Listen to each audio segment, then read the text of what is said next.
Fala meu povo, tudo bem? Eu sou o professor Renato Amigo, seu professor de Química, e é com muito prazer que eu te convido hoje para assistir mais um vídeo aqui do bloco 4, as dicas do amigo, e hoje a gente vai falar um pouquinho sobre a Química na prova da Unicamp. Isso mesmo, os conteúdos mais cobrados nas últimas provas da Unicamp. A Unicamp que ocorre agora neste final de semana, no dia 19 de novembro. E para você que fez Enem, Unesp, Unicamp e que ainda vai prestar Medicina ABC para nossa região aqui, você vai fazer aí 4 vestibulares num intervalo extremamente curto.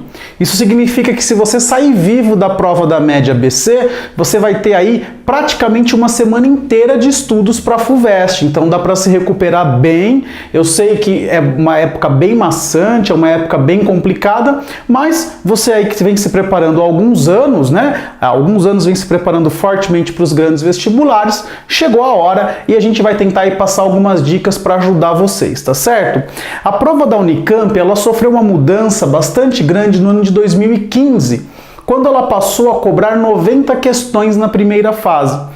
Então a gente tem um histórico da prova da Unicamp neste novo formato bastante curto. A gente tem 2015, 2016 e 2017. A partir do ano de 2015, o número de questões de química cobrado gira em torno de 10 questões. Tem ano que cobra 11, tem ano que cobra 10 questões. Tudo bem, mas nunca foge, nunca menos do que 10 questões. Uma outra particularidade da prova da Unicamp, e eu espero sinceramente que você tenha feito alguns simulados específicos para a prova da Unicamp. Se você não fez, a gente vai passar algumas dicas, pelo menos para a prova de Química, tudo bem? O que eu estou falando vale muito bem para a prova de Química e reflete uma realidade desses últimos 3 anos de vestibular, tá certo? A quantidade de alternativas é menor do que aquilo que você está acostumado. Ao invés de você encontrar 5 alternativas de A a E, você encontra apenas 4 alternativas. E essas 4 alternativas, elas têm um padrão muito claro. Esse padrão é o seguinte: cada uma das alternativas ela vai trazer para vocês sempre 2 informações. E ela vai fazer um conjuntinho de probabilidades. Quer ver? Se a informação contida na alternativa for 2 informações verdadeiras, você assinala essa alternativa, tá certo?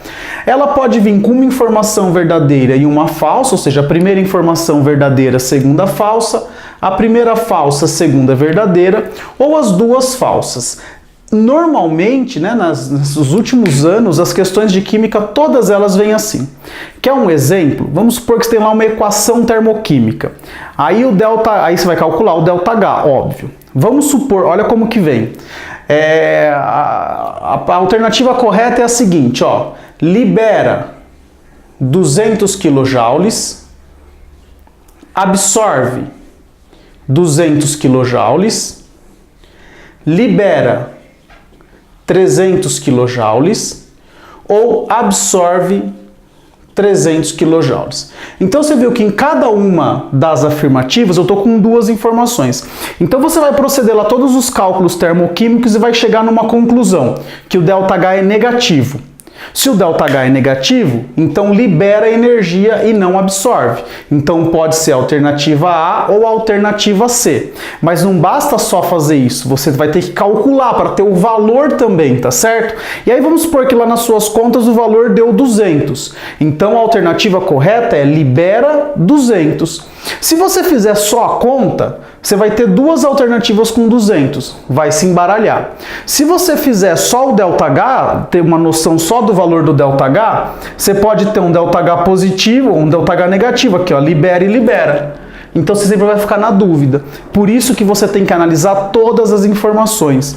Uma outra coisa que é comum vir na prova da Unicamp é aquele tipo de alternativa assim.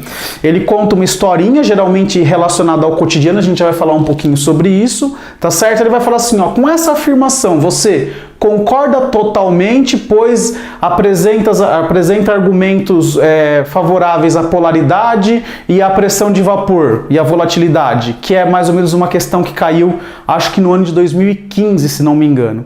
Aí na outra alternativa lá, concorda parcialmente porque tem argumentos que justificam a polaridade, mas não justificam a volatilidade.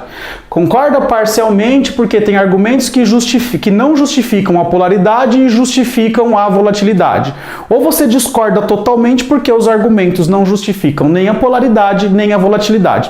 Ou seja, sempre na questão você vai ter duas coisas para olhar. E o padrão é esse: verdadeiro, verdadeiro, verdadeiro, falso, falso, verdadeiro, falso, falso. Tá certo? Só que embaralhado, tá? Senão você não vai assinar toda a alternativa A, né? Ó, não pode ser tonto.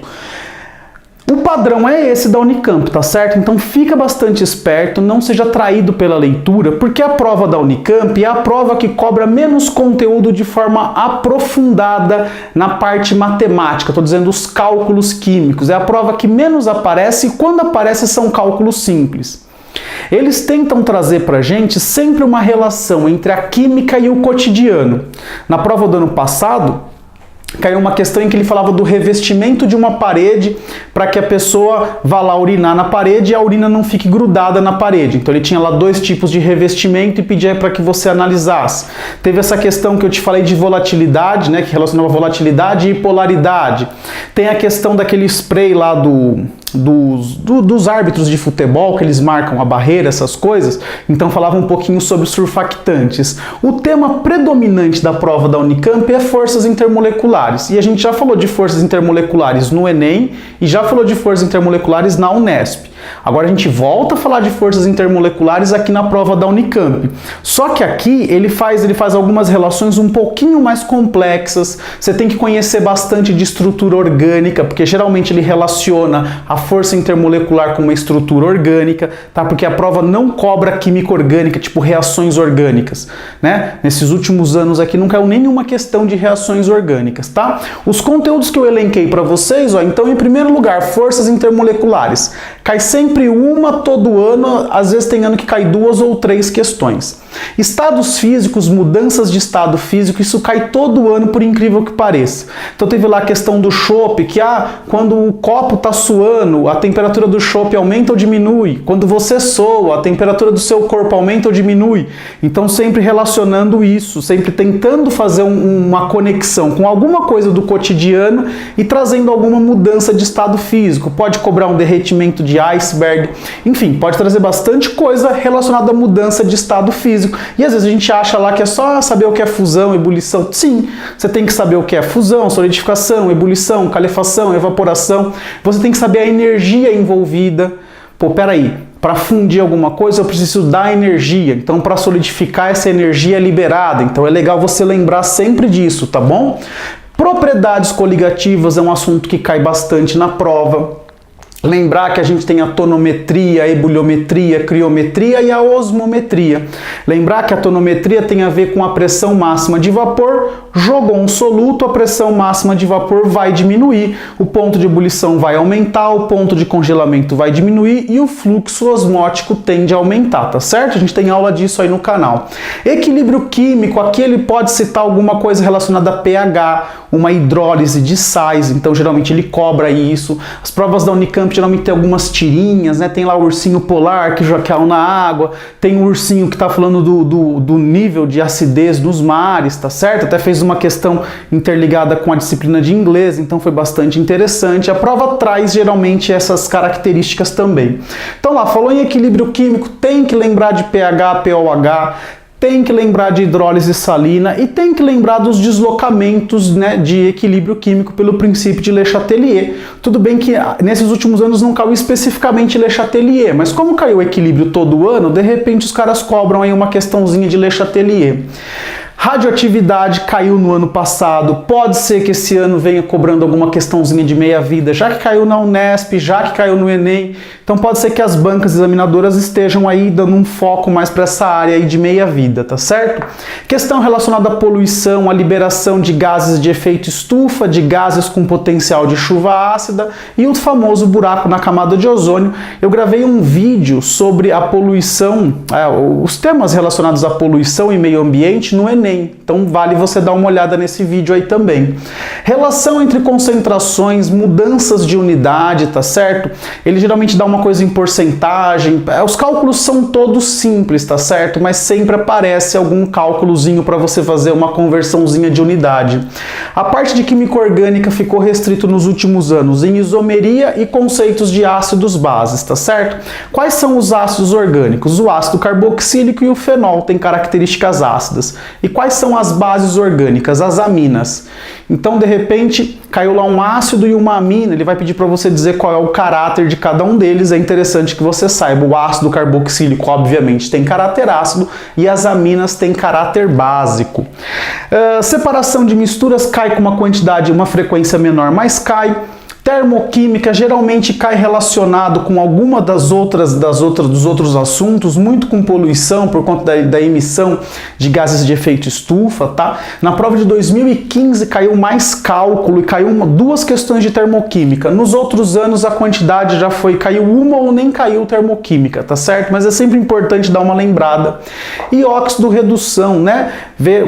E óxido redução a gente pode fazer um link aqui com a eletroquímica. A eletroquímica caiu só no primeiro ano, só em 2015, eletroquímica direta, né? Porém, como vem caindo a eletroquímica nos últimos vestibulares, é bacana você dar uma olhadinha, né? A gente tem aulas aí bem completas, né? Desde o conceito geral de pilha, balanceamento por óxido redução, tá? Aí a gente passa por todos os conceitos da eletrólise, potenciais padrão, então é bacana você dar uma olhadinha em algumas dessas aulas, mais para desencargo de consciência, tudo bem? Agora, o que você tem que focar 100%? Forças intermoleculares. Isso aqui é certeza que cai. Lembra dos termos hidrofóbico, hidrofílico, tá certo? Hidrofóbico, medo de água, hidrofílico, afim de água, tá certo? Lipofílico, afim de gordura, lipofóbico, medo de gordura, tá certo? Então você tem que lembrar dessas palavrinhas, né? Saber qual é o mecanismo de ação de um detergente, de um sabão, isso é bastante interessante, porque a prova vem cobrando, vem trazendo relações com o cotidiano já há algum tempo, tá certo? É uma prova com 90 questões extremamente nova, né? Desde 2015, então a gente ainda tá meio que tateando para conhecer a prova. A gente vai ter um maior número de informações aí ao longo dos anos, ao longo do tempo, mas como está prestando a prova esse ano, te interessa saber agora e eu já acabei de passar para vocês, beleza?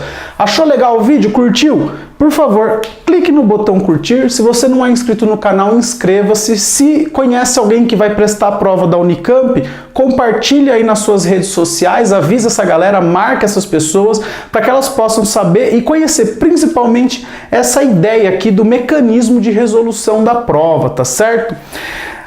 Agora a gente vai dar uma parada, né? A gente vai ter uma semana de descanso, logo a gente volta com a FUVEST e eu na semana que vem vou publicar um vídeo, né, comentando as questões de química da FUVEST e assim que eu receber a prova da Unicamp neste domingo, eu já vou fazer a resolução e já publico um vídeo aí fazendo o comentário das questões, né? Se você fez a prova da Unesp e você pode procurar lá na internet, o primeiro vídeo postado com os comentários das resoluções da Unesp foi o nosso vídeo, tá certo? Nosso aqui do Química do Amigo, beleza?